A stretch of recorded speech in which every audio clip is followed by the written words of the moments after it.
CrowdStrike. We need to talk about this. Is it time to buy CrowdStrike? Well, a couple of days ago, just hours after the event that put a power outage all across the world when it comes to data and network centers was down all around the world, I did a video on CrowdStrike and gave you my opinion. It certainly is a trade. And it was. And it is. But we also need to understand a couple of other things before we get too excited, and probably explains why it's down again further today. When it first happened, we knew it was something to do with CrowdStrike, and we knew it was something to do with Microsoft, Windows, and so on and so forth. But it was very fresh and very new. But now we know a bit more. And by the way, the reason why the studio is green, because we're having a mega day today. We are very green today, even though CrowdStrike is down. That's also important to know. It's down on a green day, which is even worse. Imagine if it was a red day. What we need to consider, if you are thinking of buying this, there's a couple of things to bear in mind. Yes, it'll bounce back. Wall Street have very short memories. We'll say it's the greatest stock in the world one day, and it'll be the worst stock in the world the next day. People will buy it, and next day they'll dump it. We've seen Cathie Wood say Tesla's great 1 minute, next minute she dumps it. Wall Street are traders, they're not investors, all right? CrowdStrike recently entered the S&P. It got a massive boost, it did well, and here it is now on the S&P. And just recently, just a few weeks, months, or whatever it was, so it's quite recent, that CrowdStrike entered the S&P, this disaster, the worst outage, in data outage in history. Apparently, that's what people are saying. Did it affect you? Didn't affect me. It affected some people. It affected a lot of people. But was it the worst? Well, the headlines like to be told to sell the news, right?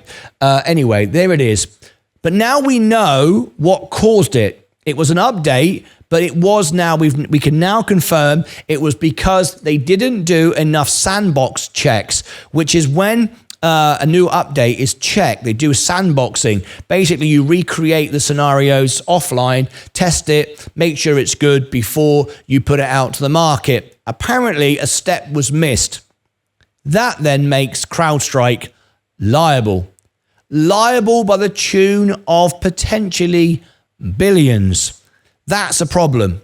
So, yes, the stock is going down. Yes, it will rebound. Yes, people will forget it one day. However, they might have a hefty price to pay because many people now know who caused the problem, why it was caused, and they lost a lot of money. And at some point, they're going to go after CrowdStrike. Now, before you go, well, in that case, then I'm not touching it because they're probably going to go down and down and down, and maybe they'll go bankrupt. They're not going to go bankrupt because they have insurance. The insurance will cover the losses. Bear that in mind. People that invest in the stock, know that. So the stock won't go down forever and it won't go bankrupt. But another thing you need to consider is don't wait too long, because even though people will try and organizations will try to sue and get compensation out of CrowdStrike, many more will fail than the ones that succeed, because you don't just have to prove, which we've already done. We know what the problem was, but you have to prove that and how you lost money. And that's much more difficult to do. So just because an outage occurred doesn't mean to say you can claim for everything, because you've got to be able to prove your losses were caused because of it and how much and so on and so forth. It's a very, very complex system.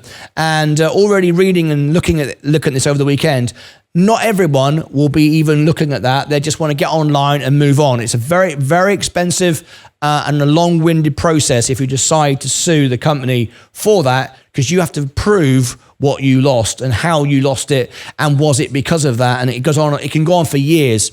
And not everybody's going to want to pursue that, as it did get rectified pretty quickly. So CrowdStrike is an opportunity. Wall Street will forget. It will bounce back. There is insurance. They won't go bust. However, their reputation is damaged. They will have to pay some compensation, I'm sure. I don't think they're going to get away with it scot-free. But what are you doing? For me, it's part of the S&P and it hasn't put a ripple on the pond, so it doesn't bother me in the slightest. When it gets rectified, it'll go up and that'll increase the S&P. For me, if you're buying it, just bear all those things in mind. I would consider, I would rather buy a company that's doing well than something that's doing bad. But this is a good company. We do like it. We've reviewed on it before. If you're going to buy this and you've set aside $1,000, for example, maybe you've put in 500 now, and for every 2% it drops, you add another 100, something like that. So you've just dollar cost average down over the next few days, not just today. We've had a few drops now, but expect more. This could go on for weeks. So don't be all in today thinking, well, this is a good discount. It could have 10% every day for a few weeks. So just put, $1,000, put 500 in, and every couple of percent and another $100 until you're done, if you decide it's right for you. But only do that if you liked it in the first place, and thereby go and check out my full review of CrowdStrike and see if you liked it before it went on sale. So it's going to have to pay some penalties, so it's not all out just a cheap stock right now. Okay? Bear that in mind. All right, click above my head for all the information. Down below in the description over here, I'll put my full alpha spread playlist. And down here, I'll put my CrowdStrike playlist so you can go and check out all the CrowdStrike news as it gets entered. Until next time, as always, take care of yourselves and each other.